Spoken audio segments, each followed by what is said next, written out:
بسم اللہ الرحمن الرحیم۔ حضرت عمر کا زمانہ ہے، آپ جانتے ہیں ہاتھ میں کوڑا رکھتے تھے، تو آپ جا رہے تھے، ایک شرابی تھا، ہاتھ میں اس نے بوتل شراب کی پکڑی تھی، گلی کا موڑ کاٹا اس نے تو آگے حضرت عمر نظر آئے۔ حضرت عمر تو موقع پہ سزا دیتے تھے، ہاتھ میں درہ پکڑا ہے تو اس نے دل ہی دل میں کہا مالک عمر کے قہر سے بچا لے، پکی توبہ کرتا ہوں آج کے بعد شراب نہیں پیوں گا، اور جلدی سے وہ شراب کی بوتل بکل میں بغل میں دبا لی۔ حضرت عمر بھی سر پہ پہنچ گئے اور جھڑک کے کہا کہ یہ تیرے پاس کیا ہے؟ تو ڈرتے ہوئے کہا حضرت سرکہ ہے۔ تو عمر سے کہا نکال، تو جب نکالا تو واقعی سرکہ ہو گیا تھا۔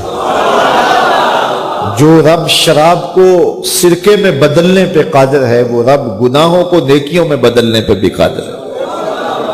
تو اس کے در پہ کوئی آئے تو صحیح، جھولی پھیلائے تو صحیح، ہم تو مائل بکرم ہیں کوئی سائل ہی نہیں، راہ دکھلائیں کسے راہ روے منزل ہی نہیں۔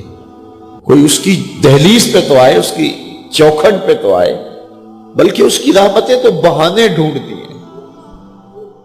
بشر حافی ایک بہت بڑے شرابی تھے اور زندگی شراب کے نشے میں دھت گزرتی تھی۔ ایک دن گلی سے گزر رہے تھے، کاغذ کا ایک ٹکڑا دیکھا، اس پہ رب کا نام لکھا تھا۔ یار بندہ گناہ گار ہو بے ادب نہ ہو، گناہ گار ہو بے ادب نہ ہو۔ تو کاغذ کے ٹکڑے پہ رب کا نام لکھا تھا، اس کو اٹھایا، چوما، صاف کیا، خوشبو لگائی اور اونچی جگہ پہ رکھ دیا کہ یہ میرے رب کا نام ہے، اور شراب پینے پھر میخانے میں چلے گئے۔ وقت کے ولی کو الہام ہوا، جا ڈھونڈ بشر کو اور میرا سلام دے اور اسے کہہ کہ تیرے رب نے تیرے سارے گناہ معاف کر دیے۔ نکلا، پوچھا بشر کون ہے؟ لوگوں نے کہا وہ تو بہت بڑا شرابی ہے۔ اللہ اکبر۔ گھر پوچھا، کہا وہ شراب خانے میں، شراب خانے میں پیچھے چلے گئے۔ وقت کا ولی اللہ شراب خانے کے دروازے پہ دستک دے رہا ہے۔ اندر سے آواز آئی، کون؟ نام بتایا، کہا میں بشر کو ملنا چاہتا ہوں۔ کہا وہ تو نشے میں دھت پڑا ہے۔ ساقی میخانہ نے کہا کہ وہ تو نشے میں دھت پڑا ہے، کہا اسے ملنے آیا ہوں۔ تو اس نے جا کے کہا کہ باہر تیرا کوئی مہمان ہے۔ تو بشر نشے میں ہی ڈولتا ہوا ننگے پاؤں دروازے پہ آیا۔ اللہ کا ولی کھڑا تھا، کہا کہ تیرے رب نے تجھے سلام بھیجا ہے، تو نے اس کے نام کی قدر کی تھی اور اس نے تیرے سارے گناہ معاف کر دیے۔ بشر حافی ننگے پاؤں تھے، اس وقت نشے میں تھے۔ نشہ شراب کا تھا، لیکن رب کا سلام آیا تو یہ نشہ اس سے بھی اوپر تھا۔ جھوم اٹھے اور کہا کہ میں اب رب کا سلام آیا ہے تو اب میں ننگے پاؤں تھا، اب ساری زندگی میں جوتا نہیں پہنوں گا۔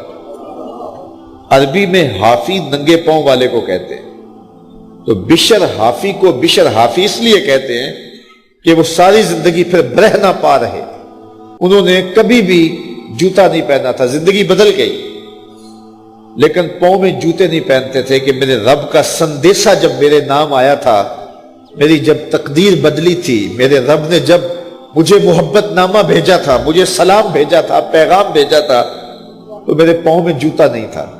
تو بشر حافی جوتا نہیں پہنتے تھے، تو رب نے کرم یہ کیا کہ بشر حافی نے گھر سے مسجد میں جانے کے لیے جو راستہ اختیار کرنا ہوتا تھا، اس راستے پر جانور گوبر نہیں کیا کرتے تھے، جانور لیت نہیں کیا کرتے تھے۔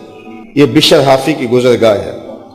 ایک دن ایک شخص آیا تو جس راستے سے بشر حافی گزرتے تھے تو وہاں کسی جانور کا گوبر پڑا ہوا تھا، تو اس نے بلند آواز سے کہا ایھا الناس، لوگوں سن لو، بشر حافی انتقال کر گئے۔ لوگوں نے کہا تمہیں کس نے بتایا ہے؟ کہا یہ گوبر پڑا ہوا ہے، اس کا مطلب ہے کہ آج بشر حافظ گلی سے نہیں گزریں گے۔ تو جب پتہ کیا گیا تو حضرت بشر حافظ کا واقعہ انتقال ہو گیا۔ کوئی سچی توبہ کرے تو صحیح، کوئی اس کی دہلیز تو آئے تو صحیح۔ ہم تو مائل بکرم ہیں، کوئی سائل ہی نہیں، راہ دکھلائیں کسے راہ روے منزل ہی نہیں۔ کوئی جھولی تو پھیلائے وہ تو کریم ہے، اس کی تو رحمتیں آواز دے رہی ہیں، یا ایھا الانسان ما غرک بربک الکریم، او بھاگے ہوئے انسان آجا پلٹ کے، تیرا رب بڑا کریم۔